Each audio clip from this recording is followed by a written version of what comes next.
女士、各位先生，大家早安！欢迎参加由经济部国际贸易局委办、外贸协会执行的医材业者前进美国政府采购市场说明会。首先，我们请今天的执行单位外贸协会叶明水秘书长为我们致辞，欢迎叶秘书长。各位线上的业界先进，大家早安。首先感谢大家对美国政府采购市场议题的关注。美国联邦政府采购每年平均商机高达5000亿美元，其中医疗产业的采购商机不容忽视。2019年采购数据为例，美国联邦政府在医疗产业的采购额约为480亿美元，其中医疗、牙医、兽医用品设备及医材大概占227亿美元，医疗服务约占228亿美元，医疗研究占25亿美元，是我业者可以积极争取的市场。经济部国际贸易局委托外贸协会争取全球政府采购商机专案，过去几年陆续洽邀美国空军太空总署的合约商来台采购。今年我们锁定联邦总务署共同供应契约 GSA Schedule， 协助业者申请供应商资格。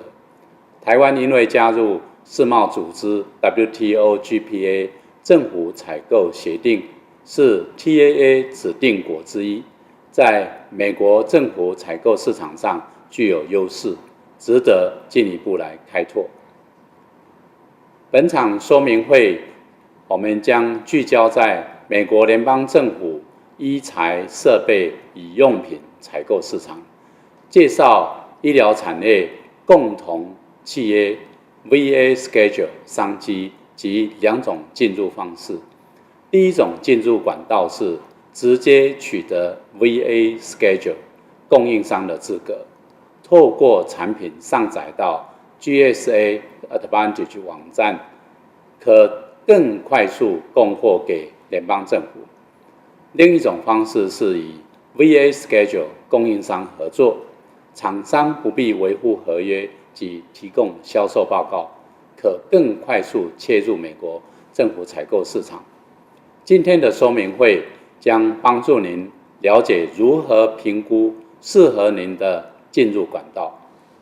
除此之外，外贸协会 GP 专案团队今年与 Federal Schedule 合作，安排美国 VA 及 GSA Schedule 供应商以我业者来进行洽谈，协助业者链接联邦政府采购市场。若在争取美国政府采购商机有需要贸协协助的地方，也请让我们知道，我们会提供相关的资源跟服务。今天我们非常高兴邀请到 Federal Schedule 合约的经理 Giangreco 女士，她在协助客户管理联邦合约已经有超过20年的经验，专精于 VA 及 GSA Schedule 合约的申请跟管理。相信今天的活动，大家会对美国采购市场有更进一步的了解。最后，敬祝大家身体健康，生意兴隆，谢谢大家。各位，谢谢叶秘书长。今天很荣幸邀请到美国专业顾问公司 Federal Schedule 为各位业界先进说明前进美国政府市场采购市场的方式。本场次的演讲约1个小时。若您有任何问题想请教讲者，请于 YouTube 直播连结内的聊天室用英文输入您的问题。演讲结束后，讲者将线上解答。今天的讲者 Melody Giangreco 是 Federal Schedule 顾问公司合约执行经理。Federal Schedule 顾问公司有超过30年协助企业取得 GSA Schedule 及 VA Schedule 的合约经验。Melody 并曾经协助管理过超过1000份的联邦政府合约，并曾经担任过美国的 GSA Schedule 全国性研讨会讲师，经验十分的丰富。Melody 今天的演讲题目为 VA Schedule and Medical Plus Supply Sales to U.S. Government。我们欢迎 Melody。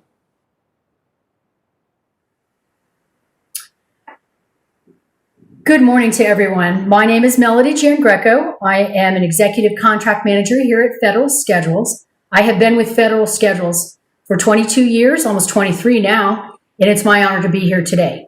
Our agenda for today will be to discuss an overview of the U.S. government market for medical supplies. We are specifically going to focus on the VA schedule contract opportunity and looking at both a direct option and an indirect option. Channel partners mean indirect. Direct is going to give you, obviously, some market research and opportunity identification. We're going to provide you with a number of links that'll be very helpful in kind of better understanding what the opportunities may be out there for you. And then, of course, channel partners or indirects, where you would give a letter of supply or a source of supply and managing that information with a reseller. So that's our agenda for today. It's a strong agenda. There's a lots to cover, and we may or may not be able to get into specific details for the individual companies here, but we'll do our best. And if you do have a concern or question that is very unique and specific to you, we'll take that offline. All right? But there's three primary areas I'd like to cover with you first, because when you're assessing whether to do business in the U.S. federal space, if we can't conquer these three pieces here, then we're not going to be able to move forward. First and foremost is a DUNS number, Dun & Bradstreet. They are a global company. They're all over, and the government has relied on DUNS numbers as a unique entity identifier for over 30 years. They are going to ultimately be phasing out DUNS numbers. In fact, the program to phase out DUNS numbers was supposed to begin at the end of this year, but it has been postponed indefinitely. Not sure why. We don't know why. They did recompete a contract a couple years ago, but for all intents and purposes, everything is driven in the federal space by a company's DUNS number. Now, there's a link here for you to, this is the US-based Dun & Bradstreet URL. However, within there, you can search on how, for foreign organizations, there is a office specific for Taiwan, and you can reach out to them directly. I have been told that there may be a financial dollar amount to obtain a DUNS number, and it might be predicated upon the size of your business. But again, we ask that you deal with the Taiwan D&B office, because you cannot move forward right now without a DUNS number for your company. Once you have a DUNS number, your second step in planning, again, to permeate the U.S. federal space, is to register your company in SAM. SAM is System for Award Management. It's a central repository that GSA created years ago that consolidated 3 or 4 individual websites into one. And it's a repository where agencies can find basic information about federal contractors. The only way you can access and begin your registration in SAM is if you have a DUNS number. That's the first question they're going to ask you. What is your company DUNS? So again, step 1, achieve your DUNS number. Step 2, register in the SAM database. When you click on this hyperlink, it will give you the direct information. There's a section, what do I need to register? So collect all your information. It's quite a bit of detail, and you can plan on a registration taking about 45 minutes once you have all of your information together. The SAM database is managed by an agency called DLA, Defense Logistics Agency. So when you input all of your data, your registration does not go live immediately. You're going to receive an email from DLA. They're going to ask you to validate information. You're not going to have a U.S. tax ID number, so there is no part of it is usually an IRS validation, not applicable to you, of course, as foreign organizations, but it doesn't mean you can't be registered in SAM. But you have to respond to the DLA and what their requests are, because if you don't respond within a timely manner, your entire registration will be closed. And I think they give you 5 or 6 days to do so. So keep on top of that. And again, those are 2 primary steps in entering the U.S. federal space. And the third piece we want to look at is this is a very new development that has been implemented, at least Part B is very new. Part A was very easy. Section 889 of the National Defense Authorization Act. Part A was implemented almost 1 year ago exactly, August of 2019. This section, in essence, debars these 5 companies, as you see listed here, from selling these technology, whether it's surveillance and telecommunication equipment, into the U.S. federal space. All right, now that's easy. Many of you are very well aware whether you are selling this equipment or whether you have you're selling this equipment commercially or any affiliations with these companies. You would know it. So Part A really isn't an issue. And by the way, being affiliated with them isn't the problem or the issue. The concern is you can't sell the technology into the U.S. federal government space. Okay, Part A is easy. Part B just went into effect a couple weeks ago. And this is what has become a bit more challenging for many companies, because what the Part B in essence states is that if you are a government, United States government contractor, which is what you're examining whether you should be or not, you can't even use equipment as a company manufactured by these 5 companies yourself. So it would behoove you to evaluate your internal infrastructure. And the components need to be what's considered critical infrastructure. And I do know that we can share some additional information that we've been able to obtain that'll give greater clarity as to what exactly is identified as a critical infrastructure component.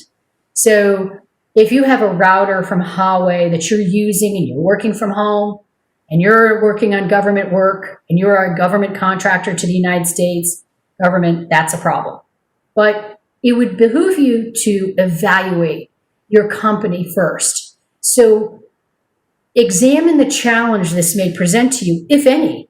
You may not have any dealings or utilization of any of the equipment manufactured by these 5 organizations. But these 5 companies are what is called debarred from the U.S. federal government. They cannot do any aspect of business with, and nor can their products be utilized under federal contracts. So again, stress DUNS number, SAM registration, and assess your compliance with this 889 ruling. It's very new, and it's a struggle for a lot of different companies. So today we are focusing on medical supplies and services in some aspects, but supplies primarily. So when the research is broken into codes called product service codes. And in the medical field, you have services, which is code Q, equipment and supplies, which is code 65, and then research and development, which is code AN. And you'll see that the preponderance of sales is pretty much a 50-50 split between services and the products, with a small carve in the pie to research and development. But within each of these umbrella codes, you'll have subcodes. And these are 4 numbered categories that greater define your areas of offering. So the focus for us today, because of our audience today, is within the medical equipment and supplies. And there are 14 primary PSCs, product services codes, that we're going to look at. And here's a breakdown. Here are your 14 codes under umbrella code 65. We've highlighted the codes that we believe most of the audience will apply to, or there's some application within these 4 digit codes to some entity that is within our office. And when you add up these numbers here, they add up to approximately 5.37 billion. Now, also, I want to make a couple of things clear to you. The information we are presenting to you is based upon the U.S. government fiscal year, which you know ends September 30th. So we're able to provide this information as of September 30th, 2019 fiscal year end. Obviously, we don't have the information available yet for 2020 because we haven't ended the fiscal year. But we are now in the final quarter, entering the final month, and there's always a massive push in procurement procurements because they need to spend any money that may be left over. But these numbers also are tally total contract spend. This is not just the spend through the VA Schedules program. This is total contract spend by the U.S. federal government related to medical supplies under Code 65. So these numbers are pretty impressive. We look at the agencies that are buying medical equipment. We've identified the top 20 agencies. The Department of Veteran Affairs is very heavily medically oriented in the U.S. federal government. They do a lot of buying for agencies, et cetera, and they are always going to be listed as the primary buyer. And they did about $3 billion plus in 2019 fiscal year. And then behind that, I mentioned DLA. They're behind it as well. They are also a big buyer for the federal agencies. So DLA is also a prominent buyer of medical equipment. Who's selling? Well, Cardinal Health, which many of you have probably heard of because they're very worldwide as well. Cardinal Health is a very large organization, and they carry a significant level of government presence. They, in fiscal year 2019 alone, in 1 year, they did $581 billion plus dollars, almost 582 when you round up. But these are the top 20 selling contractors, U.S. government contractors. Again, not all of them hold a VA schedule. Most of them do, I assure you, but not all of them do. But these are the top 20 when they comprise that, the total of the 20-some billion that was spent. And even number 20, when you get down to Starkey Laboratories, look at that number, $51 billion a year. That's a good level of sales, even looking at the top 20 contractors. When you look at country of origin and where medical supplies are manufactured, well, when we're looking at purchasing in the U.S. federal government, most of the products are manufactured in the United States. Taiwan is actually number 10, which is a pretty good place to be when you look at worldwide production.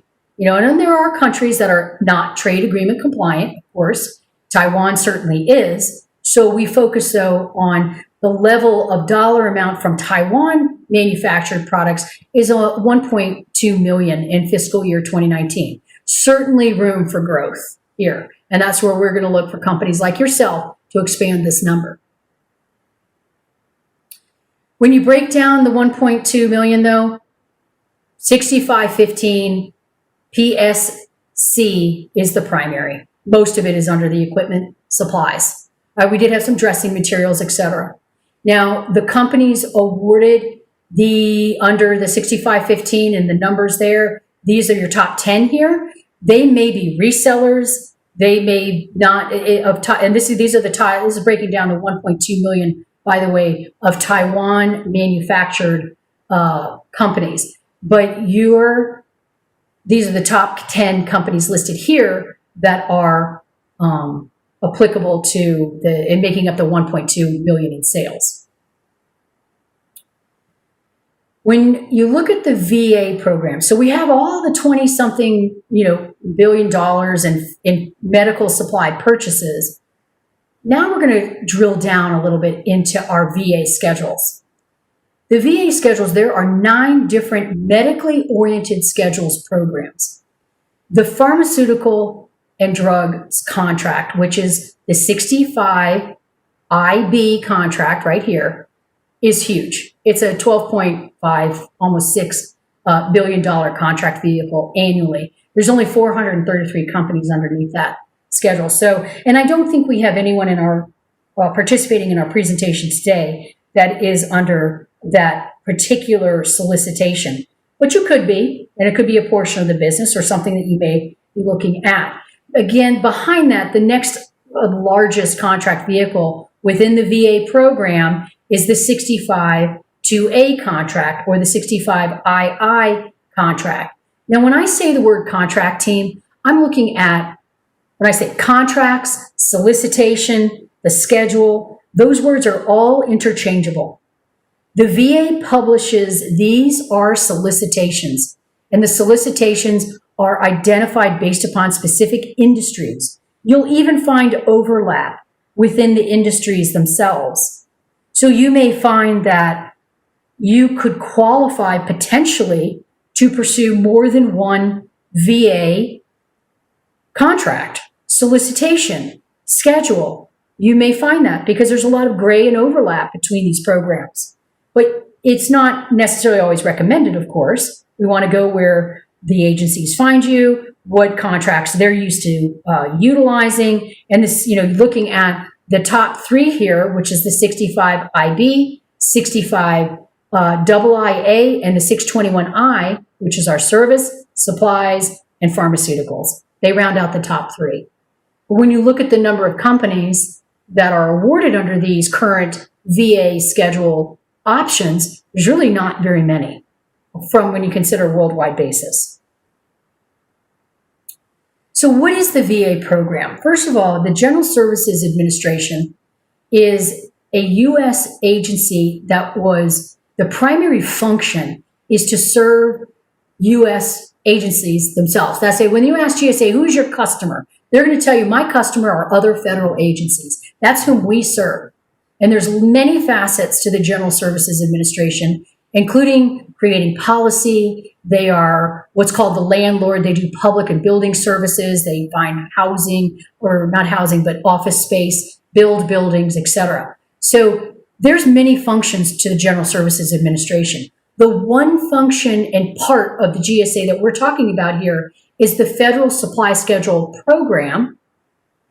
And within that program, GSA, in essence, subcontracts or delegates management of medically oriented schedules to the VA. So that's how we're connected. When we talk about the GSA schedule, sometimes I even myself get my terms interchanged because I talk about the VA schedule and I say GSA schedule. In essence, it's the same program, but the VA is responsible to handle, and they have full authority over the schedules that are medically oriented. And we saw the 9 options in the previous page. So that's why we refer to them as the VA schedules program, as opposed to the GSA schedules. Why would you want to consider obtaining a VA contract? First of all, the contract vehicles that these federal supply schedules are the most widely recognized contract vehicles in the U.S. federal government space. They account for over $15 billion in annual sales, $15 billion plus. And again, a lot of it was under the pharmaceutical, but a significant level too related to the medical supplies and services. It provides you access to certain opportunities that if you didn't have a VA schedule, you would not have any access to even see the opportunity, know it was there, submit a quote. You are basically eliminated from the competitive landscape. It does give a competitive advantage. So even if a federal agency that you may be speaking to didn't choose to buy off of your VA contract, once you have it, of course, just by having it sometimes gives you a credential, a credibility, because they know that to be awarded a VA contract, you had to go through a very stringent review and evaluation process. There's administrative information, there's pricing and technical data we must provide, there's past performance. Again, you're responding to an RFP, which is a request for proposal. So you're kind of you've got a pre-vetted option here. And that gives you kind of a competitive edge. Once you have the contract vehicle itself, I can assure you, procurements work a lot faster. So if you didn't have a VA contract, buying a widget could take 6, 9, 12 months. If they buy that same widget using a VA program and it's on your contract, they could buy it from you within 30 days. It is truly that simple. And it's meant to simplify procurement process, because you have to remember when the U.S. government agencies spend money, they spend taxpayer money, and they have a fiduciary responsibility to make the best choices of spending the money. And time is money. So again, if I can buy the same product through some sort of a contract vehicle where the supplier, the manufacturer, is pre-qualified, that is a better decision than opening it up for full and open competitive analysis and taking 9 months to buy that product that I could have simply have gotten in 30, 45 days. So looking at these, and there's some other things here that we want you to be aware of. So we have to look at your eligibility to participate in the program. And again, I'm stressing greatly the 3 pieces I mentioned in the very beginning of our presentation: SAM, DUNS number, SAM, and compliance with 889. So let's get beyond that. You've assessed your company, you're good to go, you're registered in SAM, you got your DUNS number, and the 889 section under NDAA is not a worry to you. Perfect. So let's ask ourselves some additional questions. Have you been in business at least 2 years? Right? We can't bring forth a company into the VA space if we cannot show that we've established our business and have been operating for a minimum of 2 years, period, 24 months. Are your products manufactured either in Taiwan, which is trade agreement compliant, or some other trade agreement compliant country? Now, let me put a caveat on this one. You may have production points yourself in China, in Thailand. There are other countries that are not considered TAA, but you also have production point in Taiwan. The only thing that you would be required to do in your proposal would be to certify and confirm that all products that you sell to the United States government will be coming out of the production plant in Taiwan and fully trade agreement compliant. So again, don't let it dissuade you, especially if you're the direct manufacturer yourself. But you do need to be in some trade agreement compliant country, and the products must come out of that country to sell to the federal government. We look at your business being active for 2 years, which yields positive cash flow and financial stability. You are not required to provide a significant level of financial information under a VA proposal, but we do have to prove financial stability, okay? And it is important that you have 2 years of financials, or at least your last company's fiscal year financials. If you're a public company, you're traded on the stock exchange there, your financials then are available very readily. But again, remember that part of the evaluation is to ensure that you're a healthy company to do business with, and the VA will assess that. Then, of course, you have to look at, is there a spot within one of those 9 programs for your products and or services? Is there an area that best exemplifies your industry?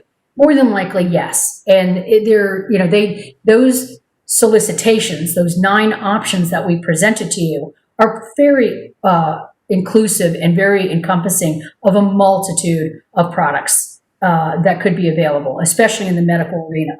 And if there isn't a perfect fit, you find the closest thing, and that's where you would categorize your offering.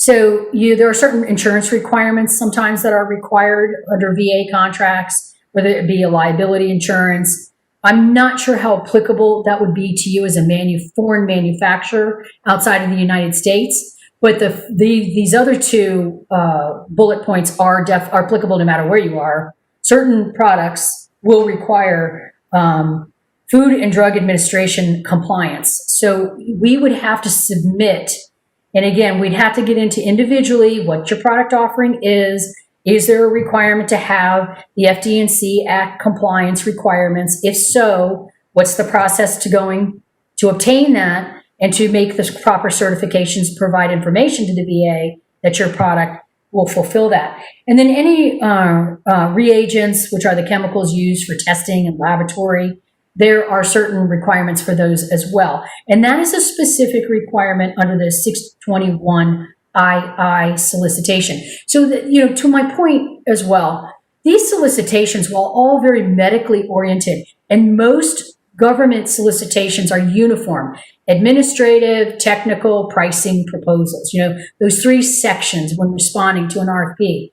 You really have to be very careful, though, to understand the specific requirements based upon that particular industry or solicitation.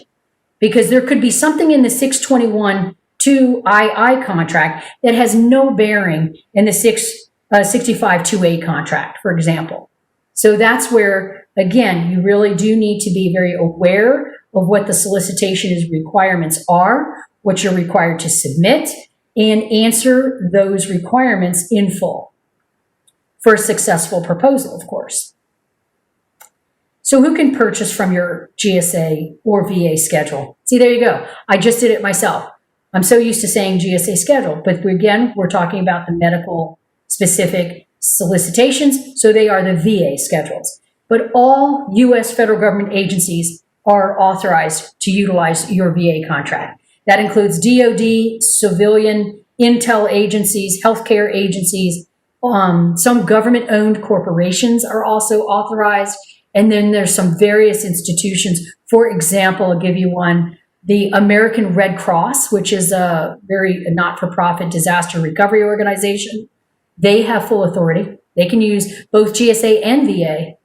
But that would be an example. There is a published list of eligible and authorized buyers and who you could sell to. But the list is constantly being modified. It's right now, in my opinion, it's kind of outdated. So we didn't include the list, but certainly if anyone's interested to see what is currently out there, GSA publishes a list. When you look at, again, the value that holding the VA schedule could bring to you as an entity, there's no order limitations under these contract vehicles. They can issue you a purchase order for $10 million worth of your products, all right? As long as they fulfill the requirements, they negotiate, they're identifying your VA contract number, because once you're awarded, you'll have a unique contract number that is applicable to your company and your company alone, but there's no order limitations. There's no need for public posting. I mentioned that eBuy is the GSA/VA posting website. So all the opportunities that many of you are most familiar with are posted on the old FedBizOps or FBO. FBO is now part of a website called Beta SAM. Now, all non-contract vehicle opportunities, again, if it's not through GSA or the VA schedules, most other open market procurements are posted on Beta SAM now. But if it is a VA schedule purchase, it's going to be posted on the eBuy system. eBuy is fabulous. And that's where I mentioned too, if you don't hold a VA schedule and an agency posts the opportunity on eBuy, you will not have access to that opportunity.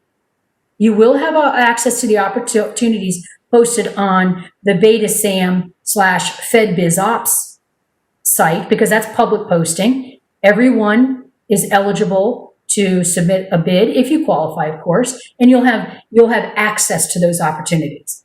But if it is an opportunity specific for the VA program, you won't even see it unless you hold the contract.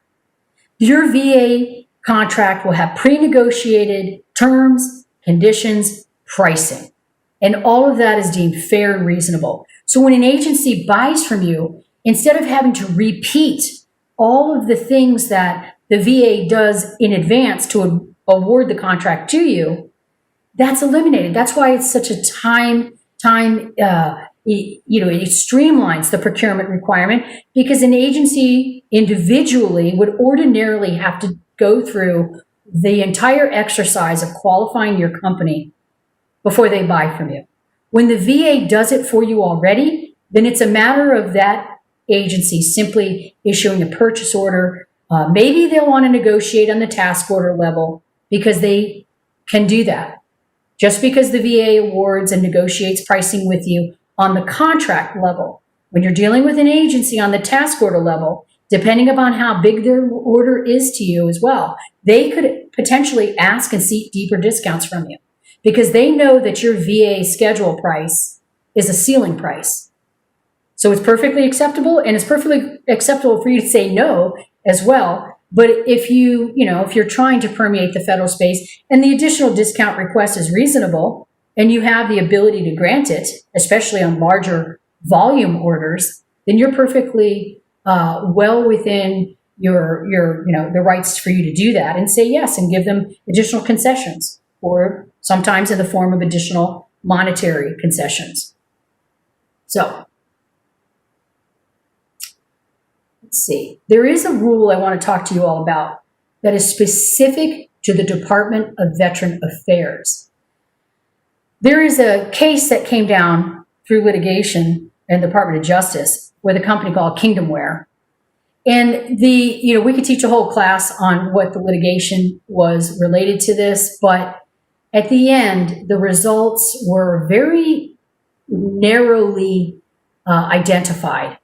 And what this means is if the Department of Veteran Affairs, by the way, only the Department of Veteran Affairs, it doesn't apply to any other federal agency, but if the Department of Veteran Affairs has a requirement and they identify at least 2 small veteran-owned or service-disabled veteran-owned companies who are capable of fulfilling their requirement, then they must award the task order to those companies.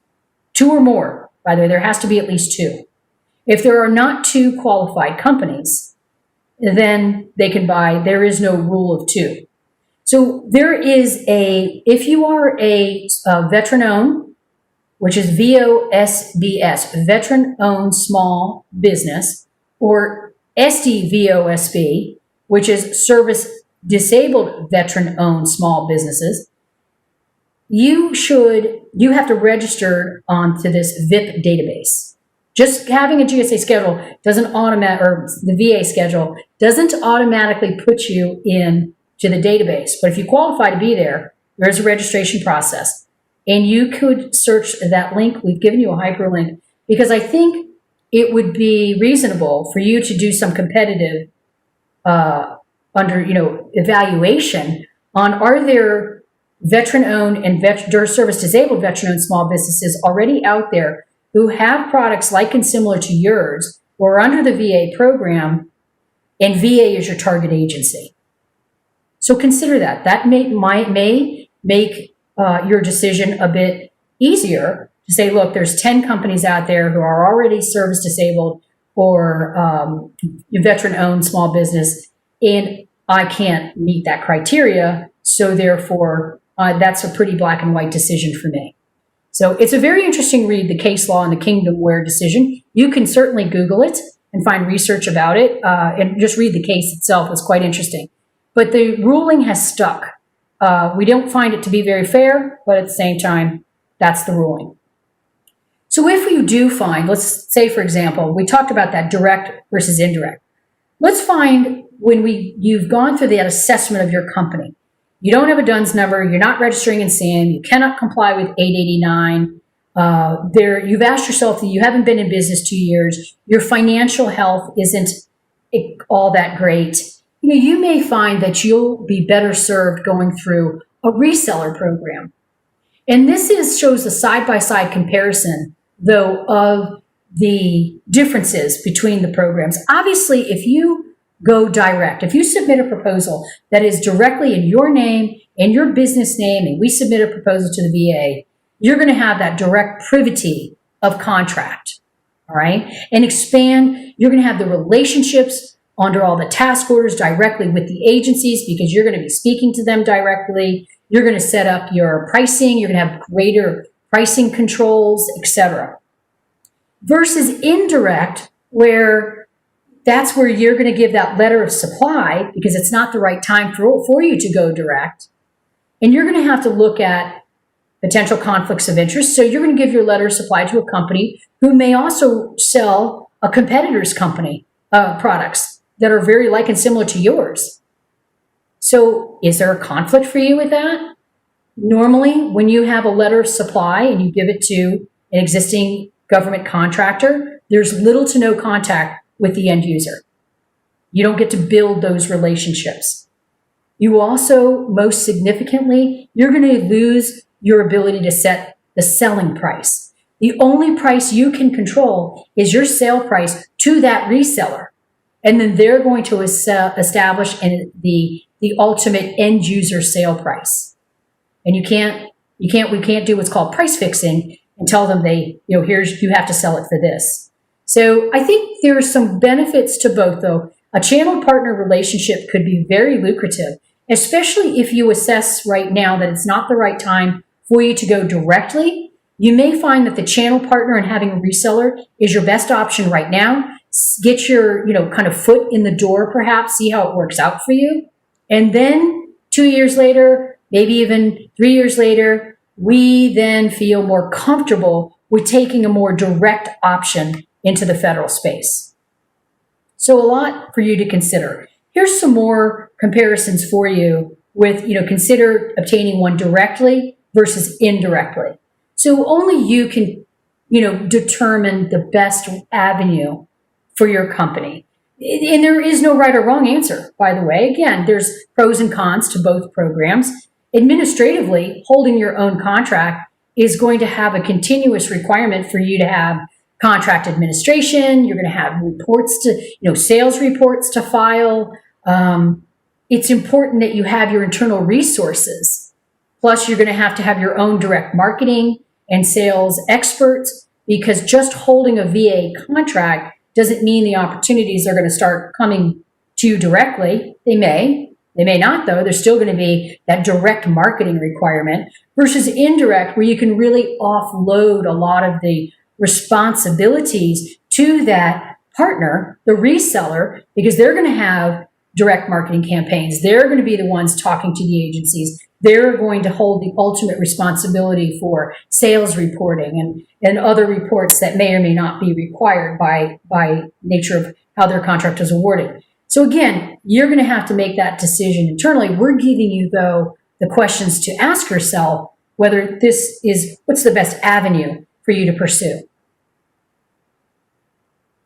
So let's look at and talk about some research opportunities and finding target agencies. When I do teach this class, I say it is challenging when people tell me, I want to sell to the United States federal government.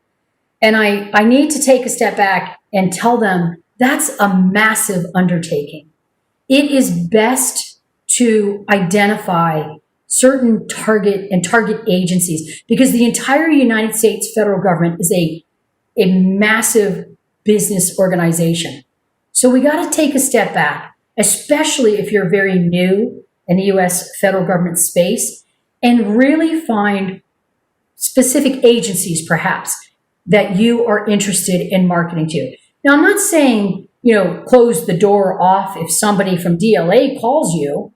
Of course not. Defense Logistics Agency, by the way. Of course we're not going to do that just because they're not our target agency. But I think it's reasonable, though, to start on a smaller scale of expectation. And then as your federal presence grows and you're more and more successful with each opportunity, then you can expand on your presence to other agencies, et cetera, and how you wish to pursue the opportunities from those other agencies. It's really important, too, that you understand some of the pitfalls in U.S. federal government contracts and some of the things that all federal agencies have a division called the Office of Inspector General. They're basically the auditors, making sure things are done right. They audit the agency themselves. They audit contractors. They audit contracts within those, agencies. So they play a very prominent role. It's kind of fun reading to see some of the documents and some of the cases that have come down. These are not necessarily legal. They don't go to Department of Justice per se. They're rulings and findings from the OIG. But it's important, again, the more you know and the more powerful your presentation and your ability to permeate the U.S. federal government. Knowledge is absolute power. So the more you understand those pitfalls and even the things that are found in U.S. government by U.S. companies, it's challenging. So understand what they are and figure out your best way to avoid them. One of the websites we could talk about is the GSA e-library. What do we do in a library? We do research in a library, right? So it's important that this is just an electronic library, e-library. But we can do competitive analysis here. We can find there is a plethora of data available in both all the VA information, the VA schedule information, is housed here. Remember, the programs are the same. It's just the VA manages the medically oriented programs. But the programs themselves are identified here. There's links. I encourage you all to surf these links. And I'm going to try to do a live one for you. We're going to see how our time goes. But in the library, that is our best bet. We do a lot of, you can type in one of your competitor names right in the search button here. You can click the search link here, and it'll tell you whether that company holds a VA contract. Maybe they hold a GSA contract, and you'll be able to see their catalog again on Advantage. Because once you're awarded a VA contract or a GSA contract, your requirement is to post your final terms, conditions, and product catalog on this website. GSA Advantage is like Amazon, Alibaba. It is a massive buying website. That's all it is. Government agencies can come into this website, especially when they're buying tangible items and they know exactly what they want. If they need a customized configuration or a customized solution, it's very challenging to buy from GSA Advantage. But if, again, medical equipment is very tangible, they may know exactly what they need. Maybe it's a refill order. They can come to Advantage, click on your product, put it into their cart, and check out using the government purchase card. It's called a government P card. And that P card, by the way, is a Visa or MasterCard that we all have in our wallets. It's internationally recognized.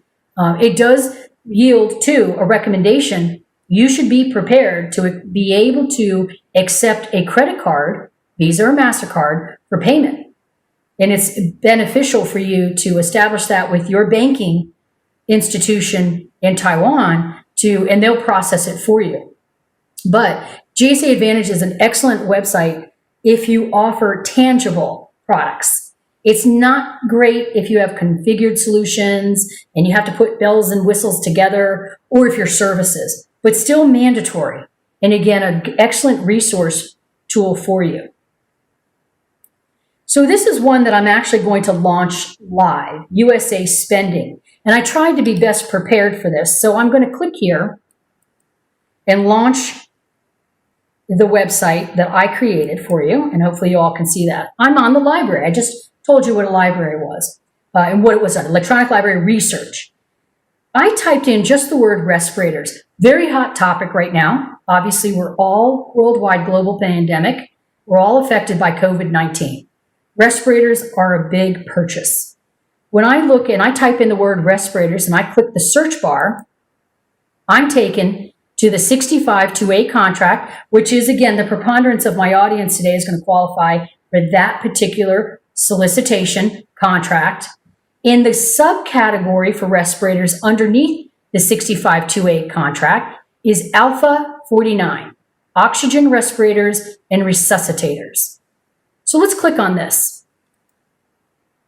Currently, right now, there are 36 companies awarded the 65-2A contract and carrying respirators, oxygen respirators, or resuscitators on their contract. I'm going to pick the first one here. And by the way, there's 39 companies. That's not very many. There's only a handful of the disabled veteran or veteran-owned companies, and most of them are small. But let's pick Agility. They're a large organization. Let's pick Agility. So when I click on their name, this is, again, taking me back to the library and showing me all of the information about Agility Health's GSA VA contract. VA contract. This is their contract number. That's that unique number that is associated with Agility Health, Inc., and only to them. This is their DUNS number. Again, I mentioned initially, everything is driven by a DUNS number. So my point in utilizing the USA Spending link is I'm going to capture their DUNS number right here. And I'm going to cut and paste it. And I'm going to take it over to USA Spending. All right. And I'm going to do a search. So I have under my search criteria box on the left side, there's a myriad. I've picked 2 fiscal years. Obviously, we're still in fiscal year 2020 right now. And 2019 was a full 12 month. but you can go back all the way to 2008, and I didn't think it was relevant to go back that far, so I picked the last 2 years. I'm scrolling down, and I can incorporate recipient's name or DUNS number. Well, I have a DUNS number, and because a DUNS number is very specific to the agility that I'm looking at, I already input their DUNS number, and I went to the bottom here, and I hit Submit Search. Now, obviously, I already did this because, again, I was trying to be best prepared for our presentation.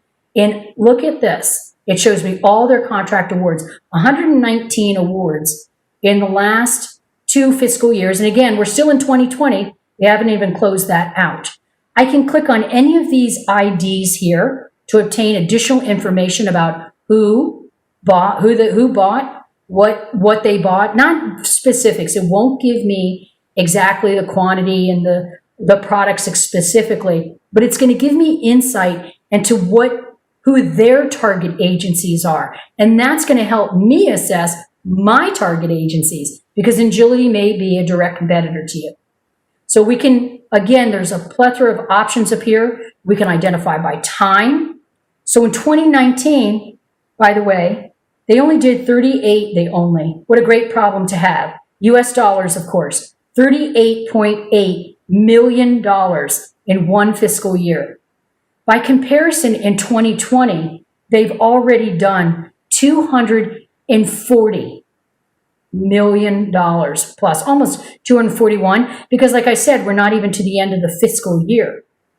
But this is great information that we can take and use to our advantage, your company's advantage, to assess how you want to, how can you position yourself like Agility. It didn't happen overnight. And even their 2019, which is a very healthy number, was probably, it was probably down here before that. Still impressive, but yet it was years in the making. And it looks like in 2020, maybe because respirators, obviously, because of COVID, it is a huge purchase and they're capable of providing them. So when I can also search by categories, and I did this there's several options here, by the way. I can do awarding agencies. The recipient is obviously Agility, or I could do it by codes, but I did by awarding agency, because you remember those target agencies? Look at how much Health and Human Services. They were the big buyers for 2020 so far, 224, almost 225 million. So again, this is just an example. I wanted to do this one demonstration live for you because it's a great tool. And the more you know, the more you will have a better and easier time in permeating the federal space. So I'm going to minimize this and get back to our presentation here. We talked about SAM and Beta SAM. Now, Beta SAM is ultimately going to replace the SAM registration that I mentioned initially.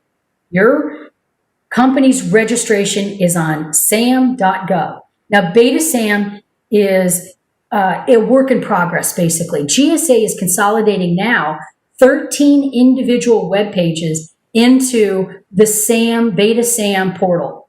And this is a great way for you to monitor open market opportunities. You can set up a profile for yourself. You can set up your PSCs, your product and services codes, NAICS codes, the North American Industry Classification System, because NAICS codes are how the U.S. government identifies their opportunities. Every opportunity or purchase and spend that they issue will have a primary NAICS code identified with it. And again, the NAICS code is under your primary one, will be under that 65, because that's where the big PSC codes are. They're kind of connected. And, but you can't ignore the opportunity search on Beta SAM, which is inclusive now on FedBizOps, FBO.gov, has now been merged into this site. And it is best that you now create your alerts and set up, you can watch opportunities. And the only way you could do that is if you create your own profile, and you're going to create a profile that's going to be unique to your company and your set of offerings. The eBuy system. I mentioned this. This is the online posting system only for schedule contract holders. So as opposed to the Beta SAM Fed Biz Ops opportunities, that's open market procurement. Everyone has access to that, whether you have a VA contract or not. The only opportunities that are posted here are VA or GSA opportunities, and the only entities that have access to review them and submit quotes are those who have awarded contracts. So this is the piece of pie that all of you are kind of missing out on right now. And you may be missing out even on the open market opportunities because you haven't set up a company profile yet. So again, this is a stepping stones and a building blocks in permeating federal space, U.S. federal government space. So first step is certainly to register and create your profile on that Beta SAM FBO portal. Then, if you decide it's the right time to pursue a direct VA contract, once you're awarded your contract, you can then have access to the opportunities that are also posted here. Procurement and forecasts. You know, we're coming up to the end of a fiscal year now, right? September 30th, 2020 marks the close of the 2020 fiscal year. The budget for 2021 was actually submitted to Congress. The budgets for all the agencies was submitted to Congress like 2 years ago. We still can't figure out a way to pass the budget in a timely manner. So for the last quarter of the calendar fiscal year, the United States government normally operates on what's called a continuing resolution, where there's no changes, the money hasn't been distributed, etc. But it's important for you to also understand that the agencies make projections of potential up-and-coming spends and buys. So on this acquisition.gov website, there is a forecast. Now we know in a forecast, just like with weather, things change on a dime. So be aware of, and some of these, by the way, when you click on this hyperlink, when you take all of this information back with you and you start kind of processing it all, remember some of these links are going to work better than others. Look at the Department of Homeland Security has a very good forecast link. So that might be one you may be interested in. Here are also some other events that you may wish to even participate in. Nothing, I can assure you, nothing is being done on a live basis right now, given our current conditions. And however, be aware that, you know, exposing yourself in presenting either as a participant within some of these medically oriented or these events, you know, you can glean a lot of value. Not to eat, maybe you don't want to exhibit, maybe you don't want to be part of it as an exhibitor, but you want to participate just as an attendant. Attend. And especially because some of these now are kind of on the virtual basis. I cannot confirm whether these that we've listed for here, we just thought they were interesting and they would be of interest to you because they're global conferences. You may or may not wish to attend live, even if they are live. But don't close yourself off on the information and the availability of information that is out there. I think you just need, we're trying to give you some better direction on how to find some of these, the information. You know, looking at your partners too, when you look at your VA, if you choose to go in the indirect route, you know, all these things and tools and information and questions I ask you to ask yourself, at the end of the day, you may find that it is in your company's best interest to be more indirect. You know, look at, I would choose partners and resellers carefully. Are they already within the federal market space? Would Agility be a partner to you, for example? I don't know. Maybe yes, maybe no. Maybe they don't deal with any partners. But look at their socioeconomic status. You know, can you present a letter of supply to one of those service-disabled veteran-owned companies who'd be a really good partner to you, and they're going to make commitments to you? It has to be a win-win for everyone. And will they give you that devoted sales team? Are they educated on your product? Do they know how to sell to the federal space? So I would assess all of those things, though, when choosing a partner. And realize, too, you don't have to have just one partner. A letter of supply could be issued to as many partners that are viable and that are reasonable for your company to engage with. Now, I wouldn't recommend having 20 letters of supply, but I would certainly consider creating perhaps a strategy that includes a large business, a smaller business, those with heavy federal presence already, hopefully some with a VA contract already, of course. But when you're looking at a letter of commitment for a VA purpose, you issue them a letter. There's a template for it. It's a very specific requirement. It has to be dated within 90 days of the submission of their request. They would have to submit the letter to their contracting officer at the VA and request that your products be added. And then there is no expiration date on it. However, the letter of supply, technically by laws, you can cancel it so long as you give a sufficient amount of notification to the contractor that you're pulling the letter of supply and you're terminating it. And usually that sufficient time frame is, again, 90 days. That's considered reasonable because they're going to have to give the contracting officer a minimum of 30 days and submit notification to them. So I think that it's important, again, to just figure out the best strategy that works for your company. If you already have resellers that you work with, I would certainly assess and evaluate your existing resellers and see who might be able to bring some great value to you in the U.S. federal space on an indirect level. These are just setting forth some more of the requirements within the letter of supply itself. Again, there's a very big, there's a template that's very, very easy to follow. They don't like you to veer from the template, meaning the VA contracting officers. They want you to adhere to the template as much as you can. If something doesn't apply to you, you can identify it or strike it as not applicable. But, certainly identifying, confirming, and certifying to trade agreement compliancy, especially for any foreign organization, is important. And then, of course, we want to make sure that we have specifically listed the products that you're giving the authority for that reseller to add to their contract. You don't have to give them everything. Maybe you want to start with a subset of products. Not sure. Again, you're not limited. It's a very flexible program. You're going to set forth their responsibilities. We have to have, they are a dealer to you now.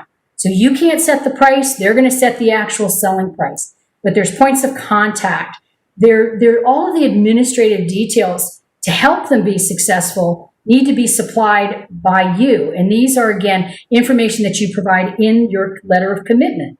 And in turn, that letter of commitment is given to the contracting officer. So it's a good program and it's pretty robust, but you have to adhere. They're only going to be as successful as you allow them to be. So if you don't give them the information that they need, then that's going to be a challenge for them to have a great impact for you in the U.S. federal space. There are certain areas, especially with the anti-corruption, et cetera, that you want to make sure that they themselves are not on any excluded parties list, that they can provide themselves. They have adhered to the 889 requirement now.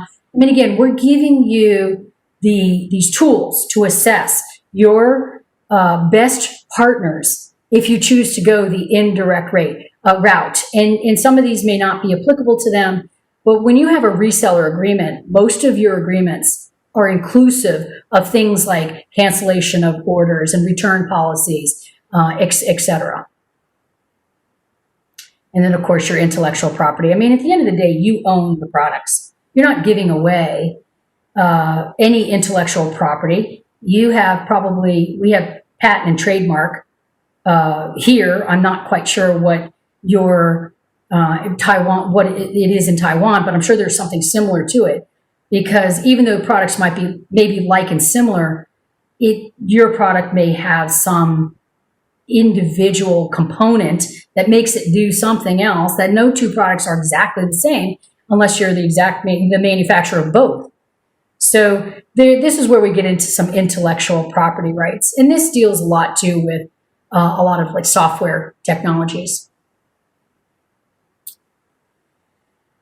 So you're commit to third-party contractual requirements, written authorizations required, only VA contractors can indicate the ability to supply your products on request for quotes. This is where you don't have that direct communication with the customer. They're going to have to submit it. You're not. You could potentially be listed as an authorized participant on their contract, but that is another subset of challenges and things that we might have to discuss. And we'd have to assess individually. So we're kind of coming to a close here, but remember that, your requirement to abide by Robinson-Patman, that's a uniform pricing. So if you choose to have multiple letters of supply or source of supply letters out there, and you choose 3 companies, the pricing you give to them needs to be uniform. You can't give company A a 30% discount and give company B a 40% discount because you like company B more. You can't. There needs to be uniformity so long and there's no discrimination in the pricing that you give to your resellers. Now, you could have levels of resellers, gold, silver, gold, platinum. But if someone qualifies only as a silver, I can't give them platinum because I want to work with them more. There needs to be, again, the uniformity in the discount that you grant to your resellers. They in turn are going to set the end user pricing. Remember that, okay? All right, pricing updates. Remember, if you do have, and this goes whether you have your own contract actually, or whether you give a letter of supply, you need to provide updates to through the modification process with respect to any change in your product. Pricing changes, point of production changes, new products that come out to replace old products. Again, in the medical field, we're constantly coming out with new options, better and improved. But remember, this is an obligation by you as the manufacturer to notify these resellers. And if you had your own VA contract, you too are required to notify your contracting officer of changes. And those updates are done through a modification process. Trade agreement compliancy, we've exhausted this. Taiwan is definitely a designated country. But if you have manufacturing plants outside of Taiwan, the only products you can provide, even through a reseller, will be ones out of trade agreement compliant factories, locations. Taiwan, of course, would be one of them. And we do have a list of, some of the trade organ TAA designated countries include WTO, the free trade agreement countries, Caribbean, etc. I think most of the production for our audience today is in the country of Taiwan, so it shouldn't be too much of a concern. So I'm going to pause now and turn the presentation back over to the team so that we can address some questions at this point. So it has really been an honor to present to you today. I hope you found all of this information helpful. We've given you a lot of tools to assess whether this is the right time. And if it's not, we've given you some things and building blocks to consider initiating now, though. So again, my presentation is concluding here, and I'll be happy to take some questions. Thank you. 谢谢 Melody 精彩的演讲。接下来我们进行 Q&A。若您有任何的问题，欢迎利用 YouTube 直播连结内的聊天室，用英文输入您的问题，讲者将线上为您解答。谢谢。Now it's time to move on to the Q&A session. So we have a lot of questions here, and we have Melody to join with us today. So let's just get started with our first question. The first question is, we produce hand sanitizer and apply for FDA right now. Is there any opportunities to offer these products to the USA? So Melody, could you answer this question, please? Certainly, Kelly, thank you. So first of all, hand sanitizer is a massive purchase right now by the government. So we have seen, and hand sanitizer actually is not under the VA schedules program. You would think it would be, but it's not. It's actually falls under the GSA side of the house, under office products and restroom products. But in 2020 alone, GSA had $19.5 million in purchasing hand sanitizer specifically, as opposed to the previous years where the purchase was about 5 million to 10 million a year. But in 2020, and we're not done with this year's fiscal year, of course. We're entering into the last month, ending September 30th. So we're already at 19.5 million. So it is obviously a very big purchase for this year for hand sanitizer. Thank you very much. So let's move on to the second question, okay?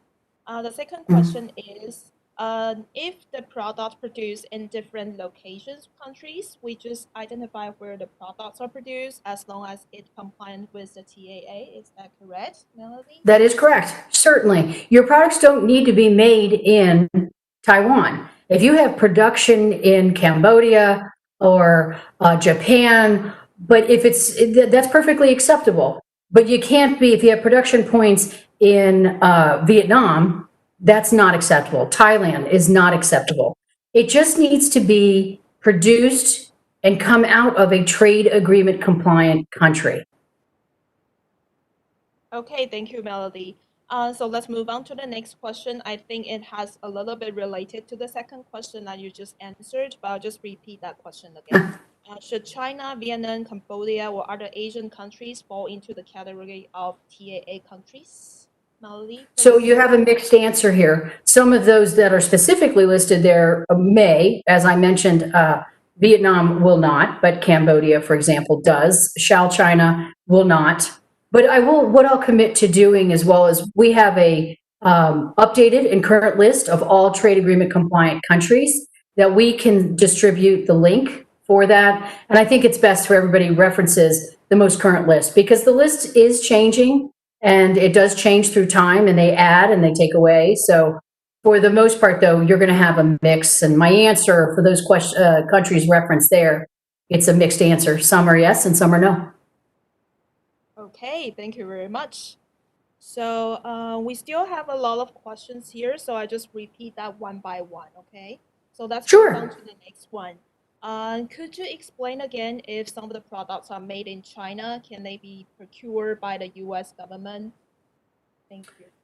So this is a question that also has probably kind of a mixed answer. You may have some components. Those individual components won't function or don't do anything by themselves. It may be a piece of something that is, when you put it together, it helps with the overall functionality. There's something that is called significant transformation. So if I get a bolt from China, but the bolt itself doesn't do anything, but if I put that bolt into a product that I manufacture from obviously a trade agreement compliant country, and that bolt is just a piece of it, it's probably fine. But I think what we need to be aware of is that definition of significant transformation.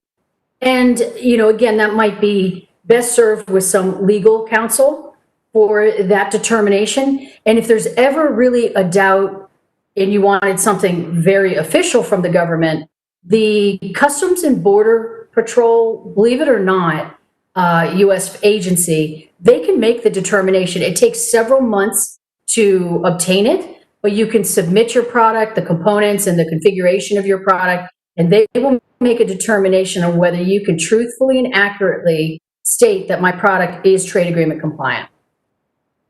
Okay, thank you very much, Melody. I think you gave a very brief explanation about this, and I'm sure that the audiences will appreciate your explanation on that. So let's just move on to the next question. So the next question is, if product manufactured in China, can we send them to TAA compliance countries, then resend to US to meet VA requirements? So Melody, please. So that answer is no.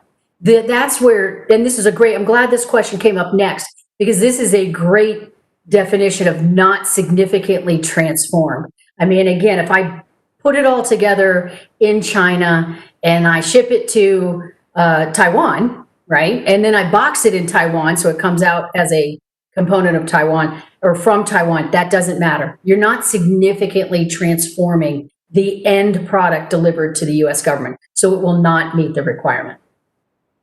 Okay, thank you very much. All right, so we still have some questions here. So I'll just move on to the next one. The next one is VA scheduled contract normally negotiable? Melody, please. Absolutely. All contracts are negotiable, right? You want to present pricing to the government when you submit your proposal. One of the largest components of your proposal is your pricing section. And within the pricing section, you're going to submit prices that are fair and reasonable by your means, in US dollars, of course. But you can assure the VA contracting officers will negotiate your pricing. Absolutely. They're required to. Actually, it's under the Federal Acquisition Regulation, contracting officers are required to seek the best possible pricing under like and similar buying circumstances. So they will examine how you normally sell it to the commercial world.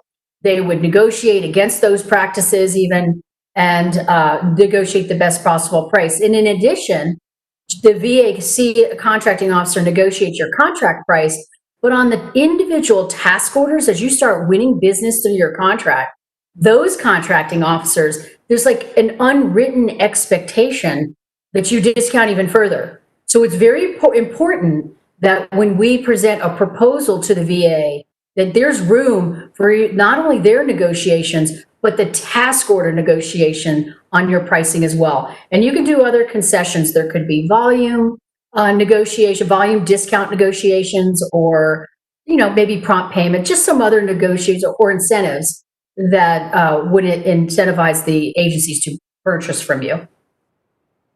All right, thank you very much. So I think it's time for us to move on to the next question.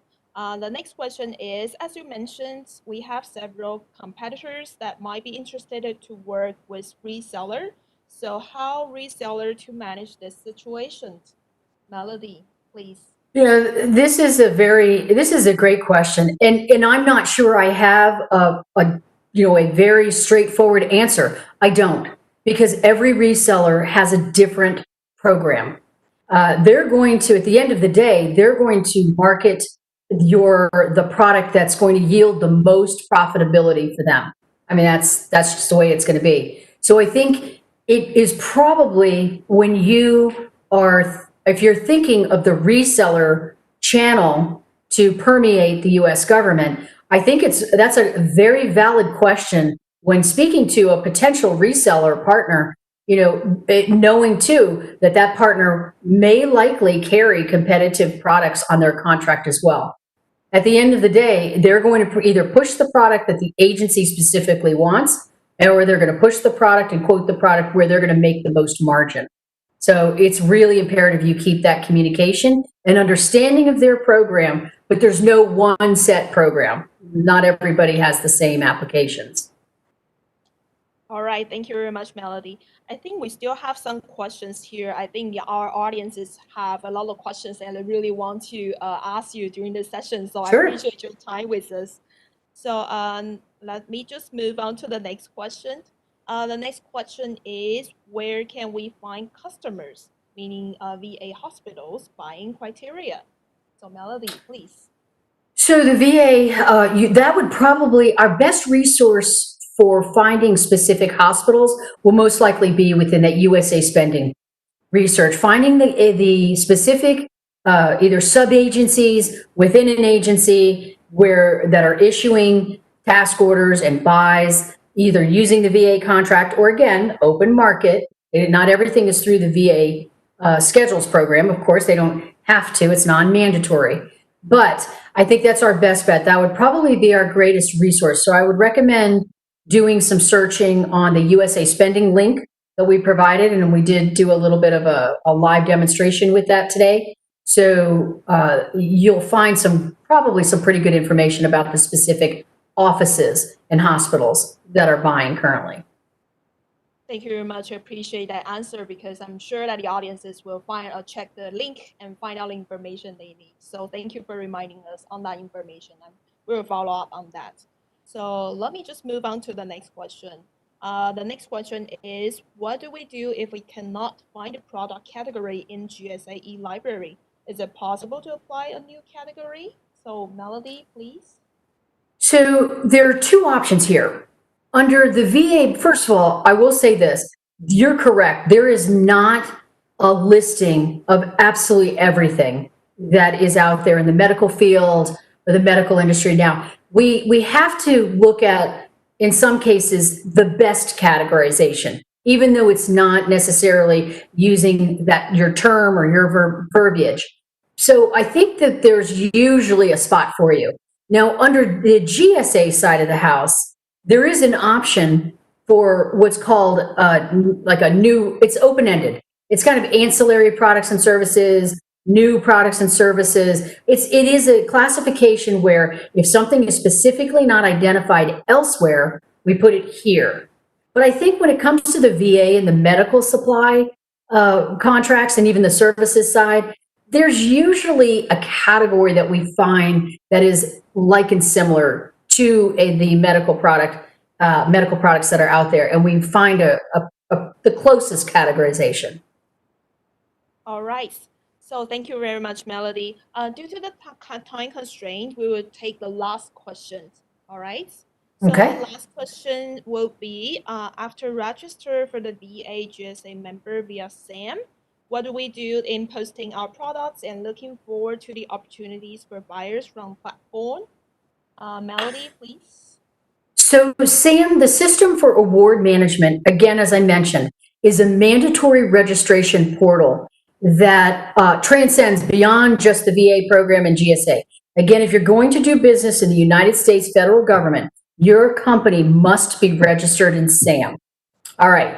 Now, once you're registered in SAM, the opportunities are posted in a link called Beta SAM now. They're within the Beta SAM, which is ultimately going to be, again, it's a transition link right now that's managed by GSA because they're in the process of consolidating 13 individual web pages into this one, into the SAM database. But right now, Beta SAM just incorporated the old Fed BizOps, and you may have recall it as FBO.gov, which is now, again, part of Beta SAM. So until you're on a schedules program, whether it be the VA schedule or a GSA schedule, depending upon what you're selling, you could certainly look at the opportunities out there posted in Beta SAM/FBO and set up a profile, monitor specific the opportunities out there that are related to your NAICS code, your PSC codes, et cetera, and your NAICS codes. And you can actually, they will send you opportunity notifications if something's posted against your NAICS code that you have registered there. But I encourage you all to set up a very specific profile because you don't have to have a contract vehicle to answer the opportunities that are posted there in the Beta SAM FBO. All right. Thank you very much, Melody. I think it concludes us for the Q&A session for today. Thank you very much for your fruitful information that you offer in our webinar for today. And thank you for taking so many questions from our audiences.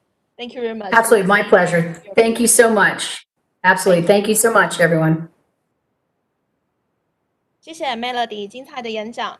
我们接下来邀请外贸协会陈专员为我们说明后续与 Federal Schedule 合作的供应商洽谈会的办理方式。我们欢迎陈专员。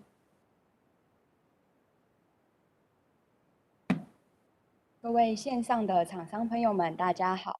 今天很开心邀请到讲者 Melody 和我们分享非常多美国联邦政府机构的一些采购资讯。那首先不分产业的 Melody 和我们分享，只要想要进入这个市场，就要满足以下3个条件：有贵公司要取得 DUNS number， 还有贵公司需要在 SAM.gov 上面注册，最后有这个国防授权法案 NDAA， 也要注意贵公司是不是有使用到这些禁用的5家中国大陆的厂商的产品。那以上的这些条件都有满足之后，我们再往下谈更深入如何去取得这些相关的商机。那今天 Melody 聚焦的产业呢是医材相关的产业。那它的主要我商如何切入的方式呢是谈这个 VA Schedule。那其实 VA Schedule 又分成2种取得进入的方式。第一个是直接取得 VA Schedule 的供应商资格，在这个方面，业者先需要检视相关的资格条件有没有符合，包含贵公司是不是成立2年以上，那那相关的 schedule 要符合 FD&C 还有 FDA 的规定。那第二种切入方式呢，是和现有的供应商合作。在这个方式当中，厂商需要寻找相关的合作伙伴，并了解双方的权利义务关系之后，填写 Letter of Supply 来进行进一步的合作。那不管您是想要用哪一种方式进入 VA Schedule， 其实善用相关的网站平台去找到这个采购机构、得标商等等的资讯都是非常重要的。那 Melody 今天也帮我们展示很多如何使用这些平台的方式。那接着 Melody 也有跟我们分享一些展览啊、洽谈会的一些活动，也欢迎厂商可以积极的参加这一些展览，来建立相关的人脉。最后，在最近这个政策时局非常变动很大的阶段，厂商也可以多多的去关注美国政府采购、各国政府采购的一些法律走向。那针对外贸协会的这个服务的方面，我们在直接取得 VA Schedule 供应商资格，我们预计规划明年，也就是2021年会有相关的资源协助。那这部分我们也还在规划中，请各位厂商敬请期待。那针对第二种方式，也就是与现有的供应商合作，这是我们今年主要的一个努力的方向。那今年我们的这个相约 GSA 或 VA Schedule 供应商洽谈会呢，会在从今天开始一直到年底，陆续的举办1对1的这个买主和我商洽谈的这个机会。那我们这一次这个洽谈会是跟 Federal Schedule， 也就是今天讲者所在的这个顾问公司合作。这个顾问公司呢，他们在协助顾客，包含美国本土或者是国外企业取得 VA 或者是 GSA Schedule 已经有很多年的经验。那相信他们的这些人脉资源可以协助我们间接的与这些供应商合作，那间接的进入美国政府的采购市场。那在实际讲这些办理方式之前，想要先跟大家介绍一下，我们这样子的合作模式对于双方供应商还有我商而言有怎么样的好处。在供应商的方面呢，其实他们如果想要扩充他们在现有的 GSA 或 VA Schedule 的销售额，有几种方式。一种是在他们的产品品项当中增加他们的订单量，那另外一种呢，就是在他们现有的 schedule 当中扩充产品品项。那这时候他们可能就可以跟我们的制造商合作，那进一步增加这些销售额。那对于我商而言，有什么样子的好处呢？首先，我商不必自己维护合约，也不用定期的交售这个销售报告给 GSA 机构。那就可以透过供应商的这个资格和他们过去的经验，直接快速的进入美国政府采购市场。那如果对于这样子的合作的方式非常有兴趣的话，要如何去跟他们合作呢？首先，厂商需要检视自己的产品是不是有符合 TAA 的规范。那这在今天的演讲当中也有不断的出现这样子的议题。那如果贵公司的产品有符合 TAA 之后呢，就要填写 LOS Letter of Supply。那在这边再进一步跟大家介绍一下 Letter of Supply。这其实是一个供应商跟制造商之间的一个协议，等于制造商同意供应商把他们的产品放在他们现有的 GSA 或 VA Schedule 当中去销售给联邦政府。那对联邦政府而言，其实这也是一种保障，因为制造商等于同意了联邦政府，承诺了联邦政府在这样的合约期间内，制造商会持续稳定的供货给政府机构。那接着谈谈我们今年的办理方式。首先，Federal Schedule 已经帮我们把这个买主邀约的资讯公布在他们的官网上面。那他们也会定期的每个月发 monthly newsletter 给他们的人脉连结，包含 GSA 和 VA Schedule 的供应商。那贸协这一端接到了买主的报名资讯之后，就会把这一些资讯放在我们的全球政府采购商机网的活动资讯下方。那我们只要一更新资讯，我们都会同步的把这一些资讯发布给全球政府采购商机网的会员。那业者看到了这些报名资讯，产品品项有符合之后，就可以在我们活动资讯下方的连结当中做报名。那我们会统整业者的一些报名资讯，还有 DM 提供给买者做参考。那再依据买者的意愿去安排1对1的洽谈。那最后，如果双方都成功的谈到了 LOS 的部分，业者可以选择自行准备 Letter of Supply， 或者委托专业的顾问公司。那这个部分 Federal Schedule 也有这样子的服务，每家厂商是着收$1000，那提供给大家参考。那最后就针对这样子洽谈会有兴趣的厂商，务必加入我们的这个全球政府采购网的会员。那我们上面除了有洽谈会资讯，也有很多全球政府标案商情活动的资讯，欢迎大家可以持续 follow。那针对今天说明会或者是洽谈会有任何的问题，都欢迎在会后可以联系我。谢谢大家。谢谢各位今天参加本场说明会，今天的活动将在此告一段落。如果说您觉得今天的讲座内容对您的有帮助的话，欢迎您加入外贸协会的 YouTube 订阅。现在我们荧幕上可以看到我们的 QR code， 欢迎您利用荧幕上的 QR code 连结来完成我们这一次活动的活动问卷，留下您对这一次活动的建议或指教。本场说明会的简报档将传送到您位于活动问卷上提供的电子邮件信箱，所以麻烦您务必完成问卷的填写。谢谢您，预祝您有一个愉快的一天。